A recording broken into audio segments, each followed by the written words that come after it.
MSW Media.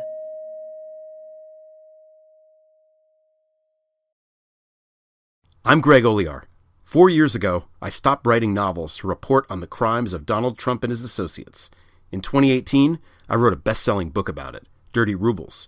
In 2019, I launched Prevail, a bi-weekly column about Trump and Putin, spies and mobsters, and so many traitors. Trump may be gone, but the damage he wrought will take years to fully understand. Join me and a revolving crew of contributors and guests as we try to make sense of it all. This is Prevail. The rule of law is not just some lawyer's turn of phrase. It is the very foundation of our democracy. The essence of the rule of law is that like cases are treated alike. That there not be one rule for Democrats and another for Republicans, one rule for the powerful, another for the powerless, one rule for the rich and another for the poor, or different rules depending upon one's race or ethnicity. To serve as Attorney General at this critical time is a calling I am honored and eager to answer. So yeah, now it's clean up on aisle 45 time. And for a long while yet, it is going to be clean up on aisle 45. Hey, everybody, and welcome to episode 44 of Clean Up on Aisle 45. It is Wednesday, November 17th. I am your co-host, Andrew Torrez, and filling in for Allison Gill is special guest host Eli Bosnick. Eli, welcome to the show. Thanks for having me. And I think I speak for your audience when I say, thank God I am not your co-host now and forever, Andrew Torrez. Oh, Eli, I'm seriously thrilled that we could find a time to record together. Like, I love talking politics with you. We, I think, had a mutual cry and talked each other down after the 2016 elections. I think you are one of the smartest, funny voices in podcasting, as well as the funniest smart voice in podcasting. So what's your thought of our overall mission here at Cleanup, right? Like, look, obviously, a couple of weeks ago, the Democrats got destroyed in the off-year election. Supply chain disruptions are making it impossible to, order anything. Gasoline is $80 a gallon. Yep. There's talk of inflation, which I always thought was something that was made up in the Reagan administration to, scare economist kids or whatever. And Biden's approval ratings are in the low 40s. So we're looking at a red wave in 2022 and Trump pulling a Grover Cleveland after that. What's going on? Yeah, I'm not going to lie. I think the midterms are going to be rough. I mean, you got to remember, Trump was a villain who played out on the international stage, and damn near half the country still voted for 4 more years of Baron Harkonnen. I would love to be proven wrong about that, but I don't think I am. But the good news is, I think the 2024 primary is going to be a shit show of all shit shows that Trump comes out on top of, and the country will show up to stop him. So I will take 2 years of frustration and stalemate over 4 more years of horror any day. Do you see that? Because everybody who is a prominent voice in the Republican Party, who's going to challenge Trump from the perspective of maybe we should be less crazy? Like, Larry Hogan. I mean, I don't know. Like, the folks showing up in the polls are, DeSantis, Josh Hawley, Ted Cruz. Like, I don't know, man. I mean, the good news is the only thing you can count on Republicans to be is power hungry. So at the slightest chance they might get to be president, absolutely every nutbag from the right is going to show up and put their dick on the podium for Trump to smash with his hardcore supporters of that low 20%. Well, all right. I guess I'm looking forward to that. Hey, can I just say, for my shows, great content. The primaries are primo comedy material. It's the general election that gets depressing. So before we do anything else, it's time to shout out your amazing patrons who help make this show possible by going to patreon.com/aisle45pod and signing up for as little as $1 an episode. You get a shout out on the show, and you get an ad-free feed, and patrons get a special pipeline to AG and Andrew where they read and respond to your messages. Well, maybe not your messages, Eli. I mean, look, if you guys didn't want to play Fuck, Marry, Kill with the Golden Girls, you shouldn't have accepted my $1, Andrew. That's on you. That is on you. That is true. And other dollars I have accepted this week include from Claire Ken, Robert Dillon, David Liedel, Ruth Ann Schallert Weigel, Lisa McLean, Andrew Lake, and I became a Patreon to hear Andrew say, I'm a stinky old butt face. That's right. $1 and my lawyer will say butt face on the air. Yep, that is true. So with that out of the way, on to the A block. So Eli, I'm so glad you're here to celebrate the newest holiday with me, Indictment Day. Oh, and me without my Hanukkah candles.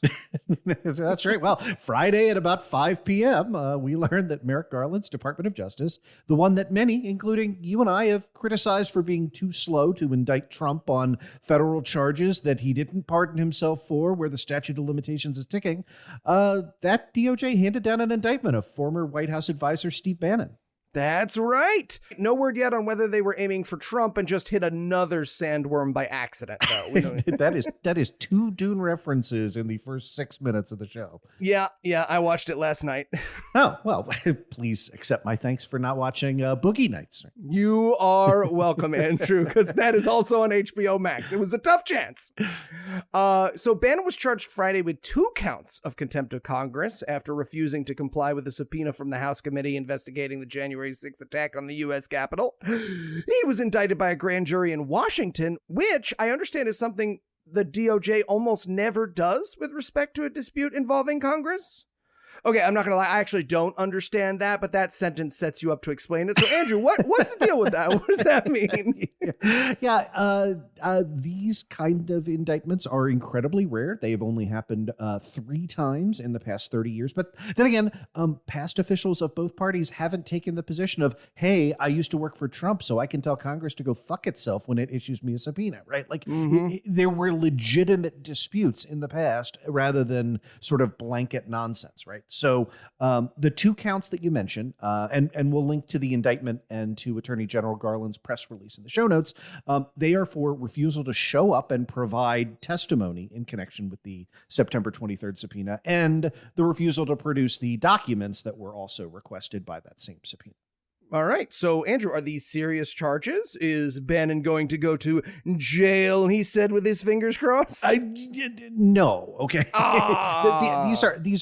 These are misdemeanor charges. They're both counts under 2 USC 192. But look, this is the only law that applies here, right? It says every person who, having been summoned as a witness by Congress to give testimony or produce papers upon any matter under inquiry, who having appeared refuses to answer any question pertinent to the question under inquiry, shall be deemed guilty of a misdemeanor, punishable by a fine of not more than $1,000, not less than $100, and imprisonment in a common jail for not less than 1 month or not more than 12 months. So, you could get some jail time out of it, but I don't want to overstate kind of the way the system is supposed to work, which is it is supposed to deter you because the founding fathers that naively assumed that people in civil service would not want a criminal record. Didn't see Bannon coming. But so he could do some jail time, some common jail time, whatever that means. Yeah, that common jail language lets you know that this is a semi-old-timey law. This is a law from 1938, which is when Congress stopped enforcing subpoenas on its own by sending out the House Marshal. Not exactly the justice I was hoping for, Andrew. Yeah. To be fair, you wrote in our notes, I was hoping RoboCop would shoot him in the penis. Don't tell me not to dream. Do not tell me not to dream. So, am I wrong to be pessimistic about this? Why wouldn't Bannon continue to just defy subpoenas if this is the punishment? I mean, I'm pretty sure he can afford the $2,000. Yeah, look, I think there are a couple things to think about here, right? First, what if RoboCop did shoot him in the penis? All right, then second, Second. remember that this indictment is significant deterrence. It might not be significant deterrence to Bannon, but it is a deterrent to people who do still care about not having a criminal record. And I think that's people like, former member of Congress Mark Meadows or Bill Stepien, right? Like they are surely pondering right now, do they comply with the subpoenas that the 1-6 committee has sent to them? And knowing that, there is a potential criminal charge coming if they get referred out to the DOJ, that I have some optimism with respect to that. And then, and third, we're dismissing Steve Bannon is not Roger Stone, right? Like he's not looking to do a dime as a badge of honor so that he can get another Nixon tattoo, right? Like Bannon complied with the Mueller investigation back in 2017. Like I'm sure, not fully and forthrightly and completely honestly, but like he testified against Roger Stone, right? So okay. Yeah. So when you say that, so when Merrick Garland's press release says that, quote, these charges reflect the Justice Department's commitment to show the American people by word and deed that the Justice Department adheres to the rule of law, follows the facts and the law, and pursues equal justice under the law, end quote, that there's some reason to think that might actually happen? Well, that sort of sounds like the Superman narrator from the 1970s. Sure does. So let's not get too crazy, right? This was the bare minimum, and I'm glad to see that it happened, right? Like there were folks who didn't think Bannon would get indicted at all. There are Republicans howling right now that, prior Republican referrals to Democratic DOJs have not resulted in criminal referrals under this statute. Okay. It also means I think AG won the bet we made last week. I got to sort that out. Anyway, but I will tell you after this, right? The indictment came down on Friday, and later that evening, co-chairs of the 1-6 Commission, Benny Thompson and God help me, Liz Cheney, right? They sent a message to their former colleague, Mark Meadows. They said, your actions, quote, defy the law and will force the committee to consider contempt or other proceedings to enforce the subpoena. All right, let's hope they do.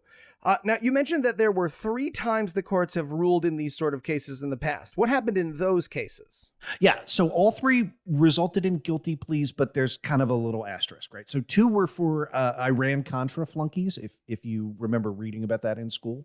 One was Elliot Abrams, where still a fun fact today, if you Google his name, you will find that the first result is Elliot Abrams lies to Congress. As it should be. Yeah, as it should be. The other was a guy even I had to look up named Alan Fires, right? A really sort of minor player. They served less than a year of probation and community service before being pardoned by George H.W. Bush in 1992. And third is a former George W. Bush, head of the Office of Special Counsel. That's Scott Block. Wait. Scott Block, that's the guy who destroyed emails and other documents from whistleblowers relating to pervasive discrimination against gays and lesbians throughout the Bush administration, right? Yeah. This is the guy who was subpoenaed to testify before Congress to account for his behavior and, I believe the legal term is, lied his ass off. The guy that the log cabin Republicans lined up to demand resign? Yeah, that guy. Oh, and what happened to him, Andrew? Also, hey, bonus, what happened to the log cabin Republicans while we're at it? So Block pled guilty in 2010. He was sentenced and then on a collateral appeal was allowed to withdraw his plea and admit instead to destruction of property. So he also served a small amount of probation, right? All right. And oh man, like, do you remember the people like the log cabin people who seriously argued that Trump was going to be more gay friendly than Hillary Clinton back in 2016? Sure do. Oh, those were good times. Good times. I'm just sad there isn't a hell for them to go to, Andrew.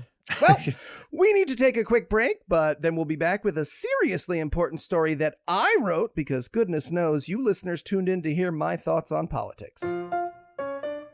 Hey friends, Andrew here for Cleanup on Aisle 45, and today's episode is brought to you in part by Policy Genius. Mashed potatoes, stuffing, cranberry sauce from a can, that's the gross kind. That's a lot on your plate this November, so why not let Policy Genius help by looking for lower home and auto insurance rates for you? Policy Genius makes it easy to compare home and auto insurance in one place. They can help you find home and auto coverage similar to what you have now, but at a lower price. They've saved customers on average $1,250 per year over what they were paying for home and auto insurance. Their team will handle the paperwork to set up your new policy or switch over your current one. Getting started is easy. First, head to policygenius.com and answer a few quick questions about yourself and your property. Then, Policy Genius takes it from there. They'll compare rates from America's top insurers, from Progressive to Allstate, to find your lowest quotes. The Policy Genius team can look for new ways to save you more, including bundling your home and auto policies. If they find a better rate than what you're paying now, they'll switch you over for free. Their top-notch service has earned Policy Genius thousands of 5-star reviews across Trustpilot and Google. So head to policygenius.com to get started right now. Policy Genius. When it comes to insurance, it's nice to get it right. Welcome back to Clean Up on Aisle 45. All right, Andrew, so today we're going to talk about vaccine mandates, because I would argue there is no mess 45 left behind, no exploded jar of pasta sauce, if you will, larger than the COVID-19 pandemic. And for a while now, experts have been saying the way out of said pandemic is a vaccine mandate. While the numbers vary from survey to survey, the real-world results of vaccine mandates in workplaces have been overwhelmingly successful, with somewhere between 95 and 99% of eligible employees of airlines and healthcare providers taking the shot once it becomes mandated. Yeah, it's almost as though the free market came up with a solution to the problem, and now the party of limited government would like a regulation to stop companies from insulating themselves from liability and, incidentally, and believe me, I know this is not the primary goal, saving lives in the process, right? Yeah, I can't have that. Look, I know this firsthand, right? I took a transatlantic cruise when I was on vacation last month. I was stuck in a self-contained environment, a metal tube with several thousand people on lawless international waters where a plague outbreak would have been a disaster. And we had zero instances. And you know how they managed it? The ship made you show proof of vaccination and undertake a negative antigen test before you got on board. They enforced sort of social distancing rules, mostly by the crew, right? They retested you at sea, and they had an entire deck sealed off, and I mean like metal bulkhead sealed off on deck 6, in case anybody tested positive for quarantine, right?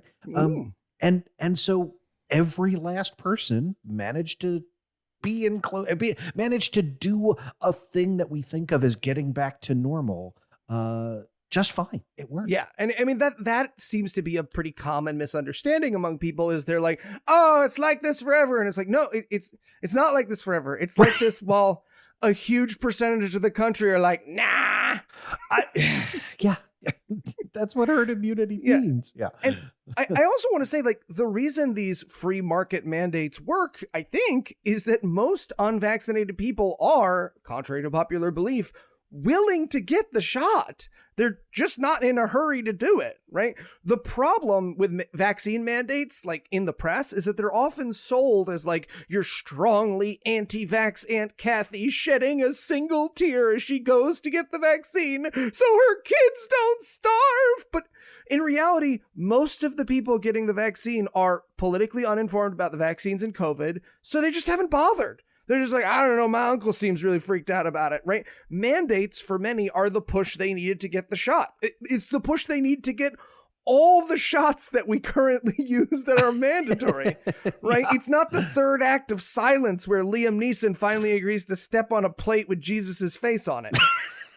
Sorry, that might be too deep a cut for this show. Oh no, look, we do not get enough bewildered messages from our patrons, so by all means, keep going. Okay, good. I was worried my Dune and RoboCop references were too fresh and topical, so sure.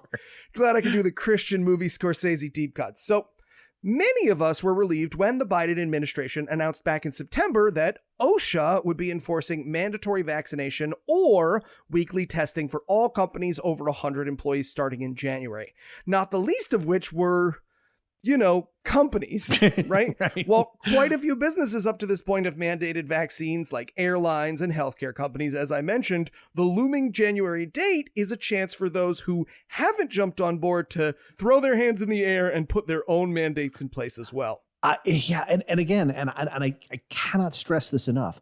I represent small businesses, right? I cannot tell you how much this is at core a self-interest question, right? If your office is a super spreader event, you're going to get sued, right? My clients call me all the time to ask, how can they impose reasonable restrictions, right? And if you're thinking about that, you're also worried about employees who want to request religious exemptions or accommodate.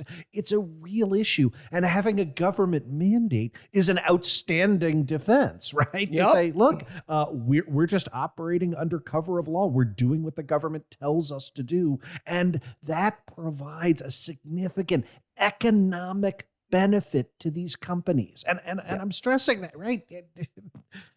Yeah, it would have. But of course, a universe where we finally got everyone vaccinated seems destined for an only shitty timeline and not the shit canoe timeline that we're living in. As once again this week, the 3-judge Fifth Circuit Court of Appeals upheld a block against the mandate decided by a lower court last month. Judge Kurt D. Engelhardt, who, in keeping with the theme and title of the show, is a Trump appointee, wrote in his 22-page decision, quote, "From economic uncertainty to workplace strife, the mere specter of the mandate has contributed to untold economic upheaval in recent months." I'm guessing he prefers how economically stable and friendly things have been while 750,000 Americans have died. Yeah, and look, I don't mean to go all like technically lawyery here, but like, number one, I never want to hear Republicans again make fun of like the penumbra of the Bill of Rights when you're talking about the specter of the mandate. Like, go fuck yourself, right? But number two, and far more importantly, economic uncertainty is not a reason that an executive branch cannot implement regulations. Otherwise, there would be no executive branch regulations, which is, of course, what these people want. Yeah, to tell that to every political analyst from the 2016 election. But don't worry, Judge Crudy D, that's what I call him, we're close like that. He anticipated you, Andrew. He adds, quote, "Of course, the principles at stake when it comes to the mandate are not reducible to dollars and cents. The public interest is also served by maintaining our constitutional structure and maintaining the liberty of individuals to make intensely personal decisions according to their own convictions, even, or perhaps particularly, when those decisions frustrate government officials." So, yeah, the freedom to pwn the libs is especially important when it bothers the Biden administration. Good to know. A constitutional right to frustrate government that's news to me. Also, I want you to put a pin in that liberty of individuals language. I have a feeling we'll be talking about that in a little more. Yeah, I think so. So before we get into the merits of this particular demonic pitchfork in the ass of culture, I want to ask a more basic question, which is where and how these freedoms sort of actually should be applied. So as our shared listeners might know, you and I disagree, by which I mean I am wrong, about a lot of the accommodations that most people consider reasonable, right? So like, I don't understand why people get religious accommodations like kosher or organic and shamanistic food in prison, for example. So without you having to teach me the entirety of civics, can you explain how I'm wrong and how oppositions to this vaccine mandate are in fact different from otherwise acceptable religious exemptions? Yeah, and I want to phrase my answer in the context of where religious exemption law was pre-2017. I was going to say. Right, which is back when the last time when I could understand what the Supreme Court was doing, right? So if you take kind of that body of religious law, right? The courts have rather consistently since the 1960s drawn a pretty stark dividing line between the kind of exemption you get that is now codified into RFRA with a sincerely held religious belief, which generally gets upheld, versus the kind of objection you have that is based on individual principles or conscience. And in something that I guess made sense to the Supreme Court in the 1960s and has carried through to today, right? Like, if you believe it for a terrible reason, that's constitutionally protected. But if it is a sincerely held point of principle, you get nothing, right? And this came out during the Vietnam War, right? In the various, what were called the draft dodger cases, right? And people were like, oh, if you're a member of a religious sect that is recognized as pacifistic, that was good enough to be exempted from going over to die in Vietnam. But if what you said was, I believe strongly in the principles of nonviolence, and I have lived my life in accordance with those principles, right? You lost, and you had to register for the draft anyway. Right. I mean, your giggling is appropriate. But nevertheless, like, that's a core feature of our law. And it's something that I think really could come into play even at this Supreme Court. Well, sorry, I was going to say, Andrew, in front of a normal Supreme Court, because these objections, like the vaccine objections, are not even like under the slightest bit of scrutiny. They're not even remotely religious, right? It is, a combination of fear mongering and QAnon, and I'd rather take horse dewormer, and and none of that is, what we think of as typically being a religious objection. Yeah, no, that is fair. All right. So now that I am thoroughly, though I will say resentfully and ruefully educated, how do you think this thing stands on the merits? Yeah. And so, by this thing, the Fifth Circuit overturning the vaccine mandate. Yeah. The reasoning here, the thing I told you to stick a pin in, is supremely terrifying because well, here, let me walk through it, right? So remember, this is the party that, as I alluded to earlier, likes to say, oh, yeah, well, where do you find abortion in the Bill of Rights? They sure do. Yeah. Answer to that, 5th and 14th Amendments, but that's not what they mean. They mean literally Control F the document for the word abortion, right? Mm-hmm. If that's your test, though, there isn't some fundamental individual right to freedom of contract in the Bill of Rights either, right? So, slightly disparate standards here for the rights they like versus the ones they don't. But look, this kind of broad, sweeping language, and I am not being hyperbolic here, has not been seen in legal decisions since what lawyers call the Lochner era, right?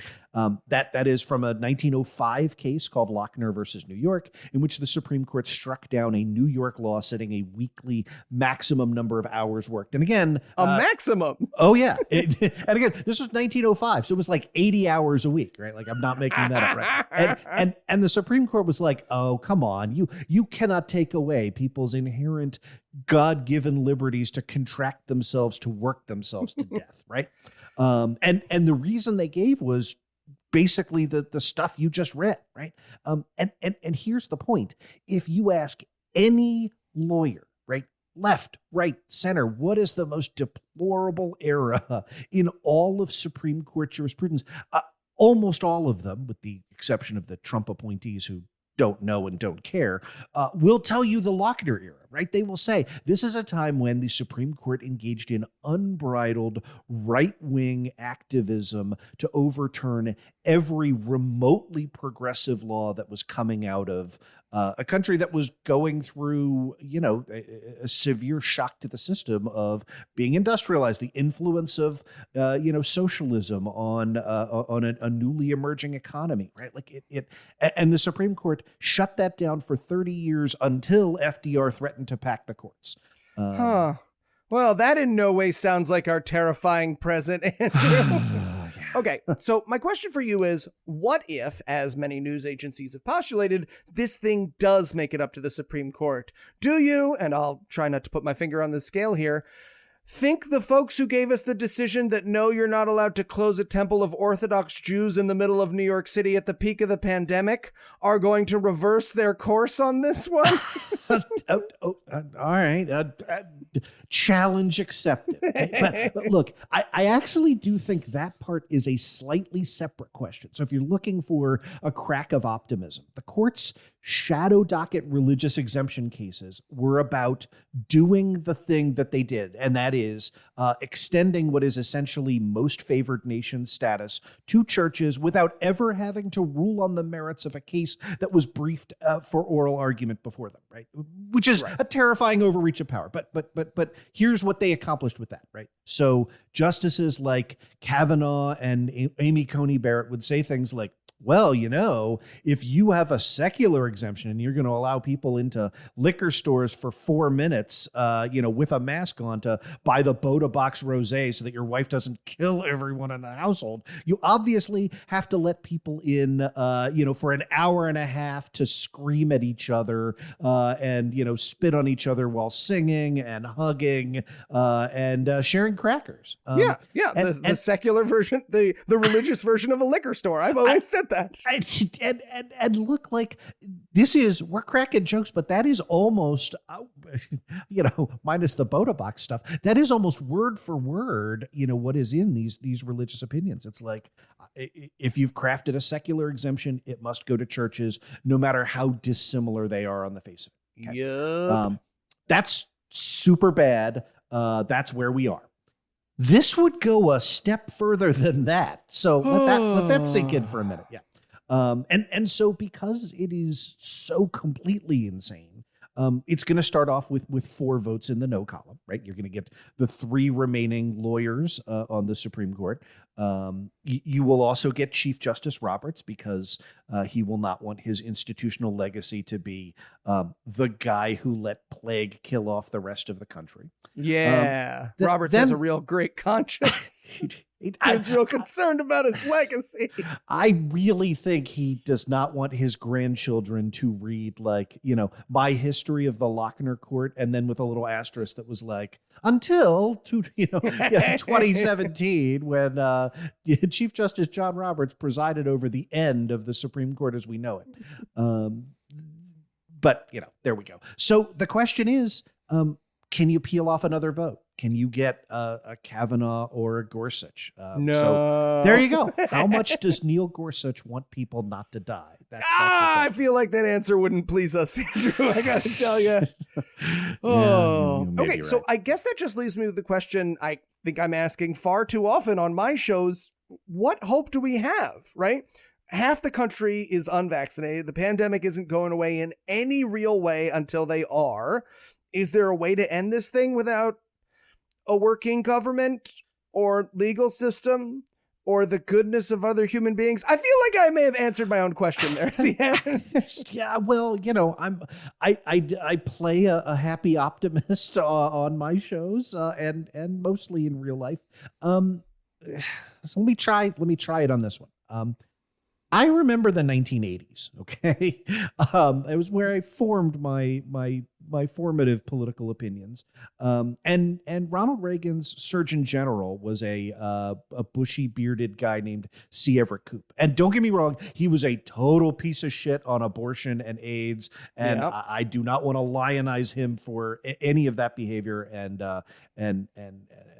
But he did a thing that I don't know if it remains a model, right? And that was he single-handedly, in the scope of about 3 years, changed the culture in this country about smoking cigarettes, right? I grew up at a time when airplanes had smoking sections, right? Like the first 13 rows were smoking. And then, if you didn't like that, you could sit in the back because it's not like smoke would travel inside a sealed tube or anything, right?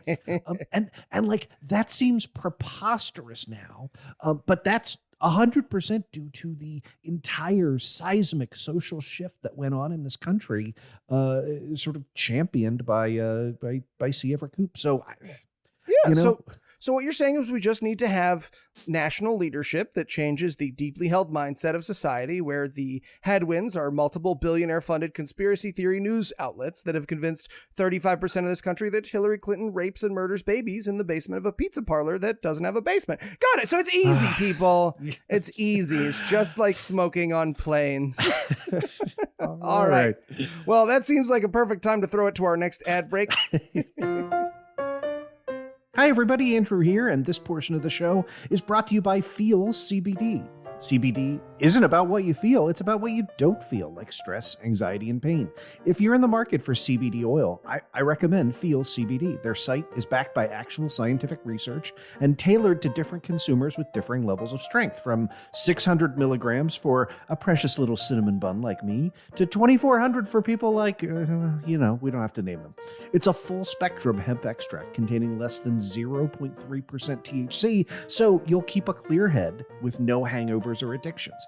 Here's how it works. You place a few drops of Feels under your tongue, and you feel the difference within minutes, whether it's to help you sleep, reduce your anxiety, or lessen soreness and pain. And their deliveries are hassle-free and delivered directly to your door without a prescription. Call their free CBD hotline for assistance to find the right dose for you. Their monthly membership can make self-care simple. You'll save money on every order because you can pause or cancel at any time. So start feeling better with Feels. Become a member today by going to feels.com/cleanup, and you'll get 50% off your first order with free shipping. That's FEALS.com/cleanup to become a member and get 50% automatically taken off your first order with free shipping. Feels.com/cleanup. All right, welcome back. Now, Eli, we usually do a comings and goings segment here in which I tell you which third assistant to the deputy undersecretary that Joe Biden has managed to nominate this week. But I think we change it up a little bit and talk about the meta story, right? Ooh. How is Biden doing in terms of filling out a functional executive branch after years of not just deliberate neglect, but, deliberate efforts to dismantle it from the inside? All right. So it seems to me, at least, that the answer is not great. So on this show, you've previously plugged the Washington Post's Biden appointee tracker. And so I went there. Well, sorry, I had to find my way through 7 paywalls in a cat suit while Sean Connery looked on, but then I went there. Entrapment references, always welcome here, Eli. Thank you. So I thought they might be. And according to the Washington Post's Biden appointee tracker, as of November 15th, Biden has filled just 179 Senate-confirmed nominees to serve in the executive branch out of 805 total positions. That batting average doesn't seem great. Nope, I'll not give the you that. Hall of Fame. So that lags way behind Obama's first term and Bush's first term, each of whom had confirmed about 350 such officials by now. That's roughly twice as many. It even lags behind the bumbling incompetence and deliberate sabotage of the Trump administration. So yeah, not great. All true. But you'll notice that 231 more nominees are, quote, being considered by the Senate, right? That's a backlog larger than the number of total confirmations, right? Over the last 10 months. So late last week, we learned a little bit about why that bottleneck in the pipeline is coming. And spoiler alert, it can be blamed on my old law school buddy, Ted Cruz. Oh, fantastic. And hey, it's not just Ted Cruz. It's also insurrectionist playboy Josh Hawley. Oh, God. So let me see if I have this right. So typically when you're appointing these important executive branch officials, but let's face it, there are over 1,000 of these guys, there's a process to expedite things that every president since ever has gotten to take advantage of. But because that's a norm and not a law, Republicans have figured out how to break it too, and they've done so with a vengeance against Biden. Do I have that right? Yeah, you have that exactly right. So, look, the Constitution provides that certain key executive officials are subject to the confirmation with the, quote, advice and consent of the Senate, right? And, that's the thing you see for Secretary of State, right? But as you point out, there are 1,200 of these executive branch officials that require that advice and consent. So, look, obviously, you have to have a Senate confirmation hearing for people like the Attorney General and Secretary of State. That seems important. I don't think it's bad faith for the Republicans to demand that, even though their votes are all a foregone conclusion anyway. But after a while, you're not talking about policy level decision makers, right? You're talking about boots on the ground. You're talking about the people that do the day-to-day job, career diplomats, the assistant to the undersecretary. And I'm not saying these aren't important people. These are really important people for getting stuff done. You don't need a hearing, right? And so the Senate can waive that. And that all they have to do is call for unanimous consent to proceed with the confirmation of, and then you read out like, I don't know, how many were pending? 231 names, right? Like you read out those 231 names, everybody says aye, you gavel, you go home. Oh, the word unanimous does not sound like a great word in Mitch McConnell's Senate. So I guess what you're saying is when I see that Josh Hawley has blocked Biden's nominee for example, ambassador to Israel, Tom Nidez, and 6 other nominees, what that means is that he voted against the unanimous consent to waive a hearing. Yeah, that's exactly right. And look, because of the backlash, you mess with Israel, you get backlash. So the day after Hawley's hold on Nidez, that situation resolved itself, right? But and he's since been confirmed. That's a good thing. But again, the important thing to remember is Nidez wasn't a controversial pick.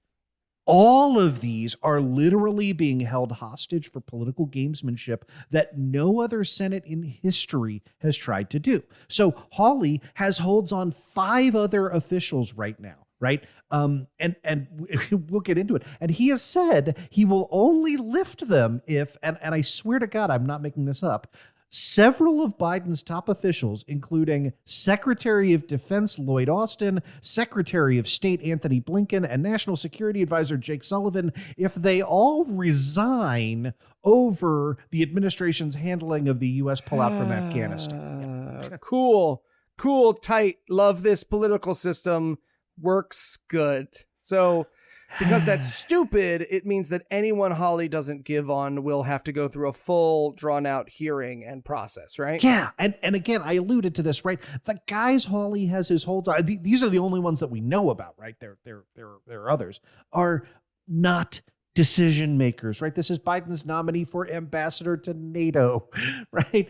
2 assistant secretary positions, the nominee for coordinator for reconstruction and stabilization, and the nominee for director general of the Foreign Service. Well, that's an important one, right? You really want to... Josh Hawley has an eye on the director general of the Foreign Service. They're important, but not confirmation hearing. Important.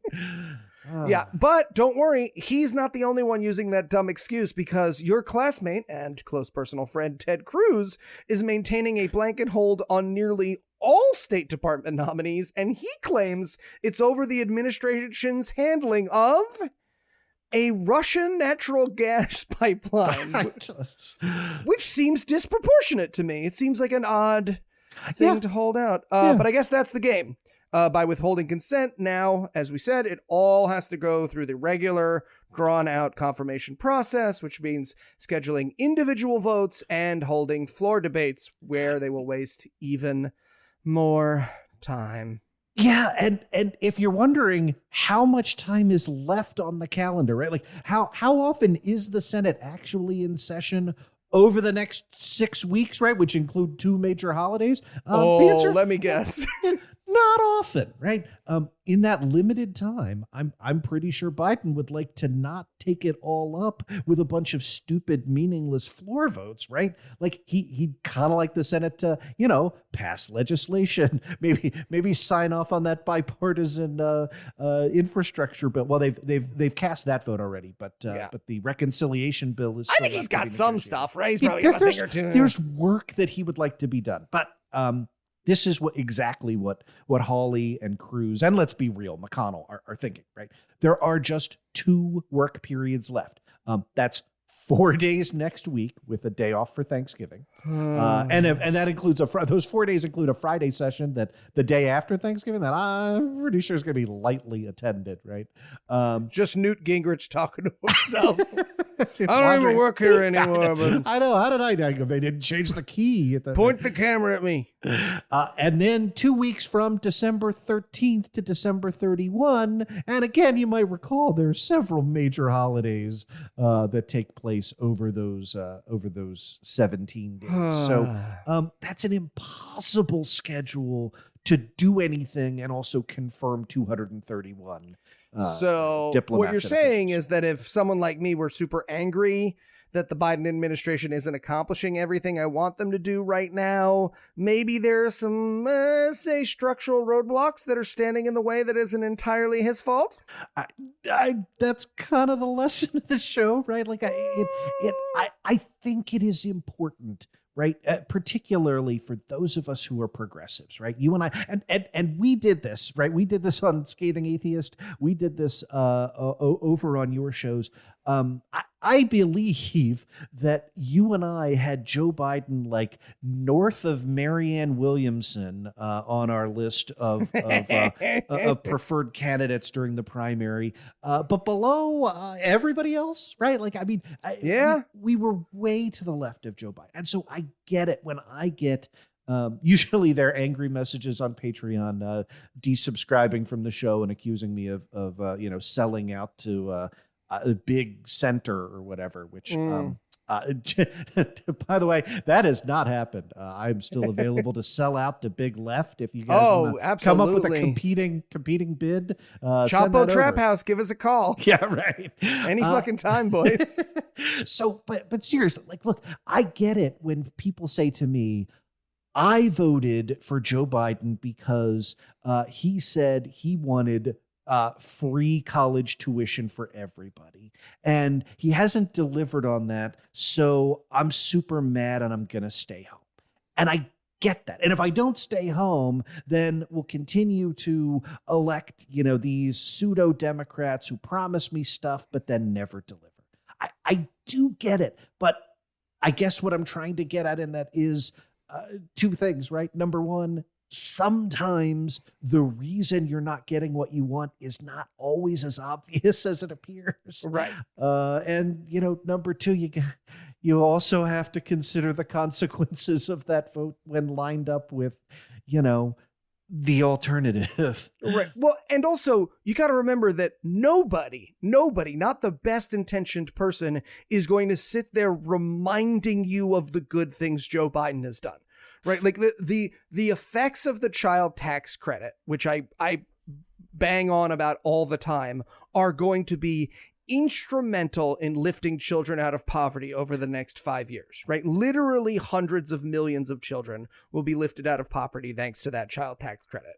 But the New York Times cannot post a headline that's like, just a reminder, lots of people who otherwise couldn't afford to feed their kids will feed them this week by getting $300 in a way they have literally never gotten them before or since. Yeah. Right. Yeah. Like that is not going to remind you of that. And neither is this infrastructure bill. Right. This infrastructure bill, when you talk to most people about it, they're like, I don't know, some fucking bridges or so.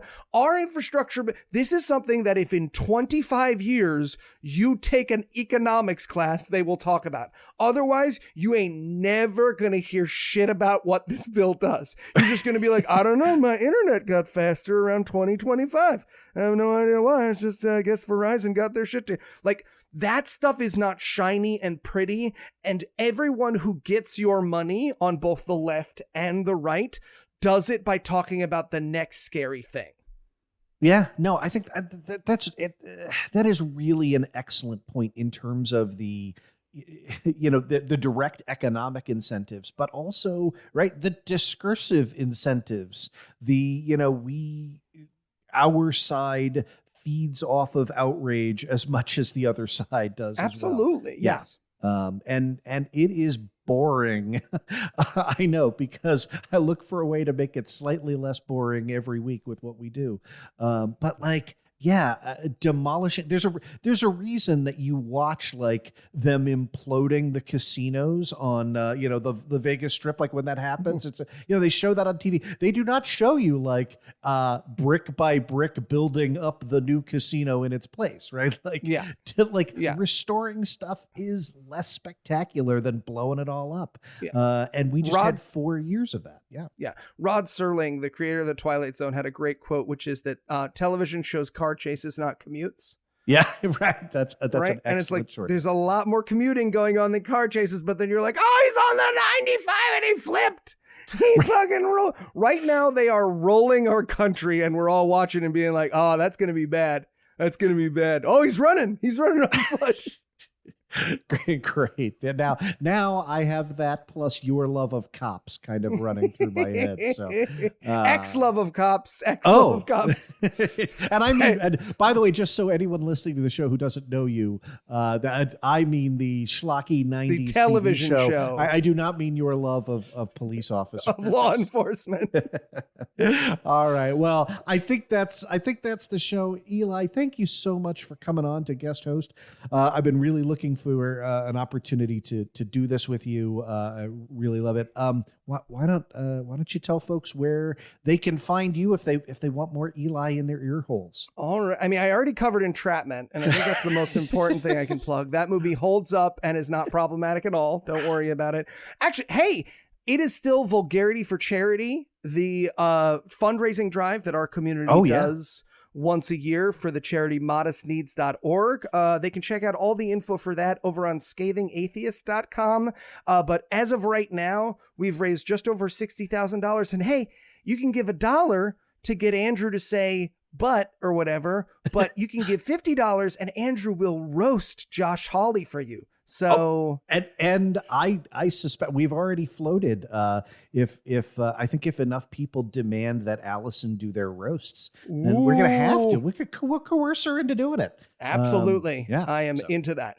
If I was anything but a horrifying distraction while you tried to listen to Andrew, you can hear me and my two smart guys over on the Scathing Atheist God Awful Movies Citation Needed, where I threw in 2 extra smart guys for good measure, D&D Minus and the Skeptocrat.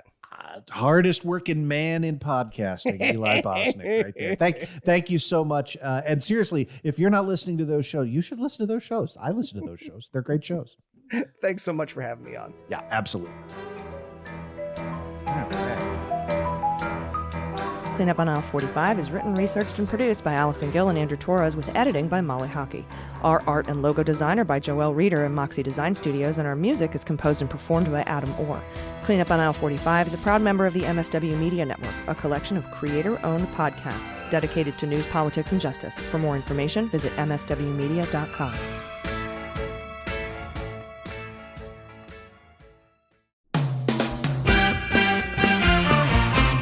Season 4 of How We Win is here. For the past 4 years, we've been making history in critical elections all over the country. And last year, we made history again by expanding our majority in the Senate, beating election-denying Republicans in crucial state house races, and fighting back a non-existent red wave. But the MAGA Republicans who plotted and pardoned the attempted overthrow of our government now control the House, thanks to gerrymandered maps and repressive anti-voter laws. And the chaotic spectacle we've already seen shows us just how far they will go to seize power, dismantle our government, and take away our freedoms. So, the official podcast of The Persistence is back with Season 4. There's so much more important work ahead of us to fight for equity, justice, and our very democracy itself. We'll take you behind the lines and inside the rooms where it happens with strategy and inspiration from progressive changemakers all over the country. And we'll dig deep into the weekly news that matters most and what you can do about it with messaging and communications expert, co-founder of Way to Win, and our new co-host, Jennifer Fernandez-Ancona. So join Steve and I every Wednesday for your weekly dose of inspiration, action, and hope. I'm Steve Pearson. And I'm Jennifer Fernandez-Ancona. And this is How We Win.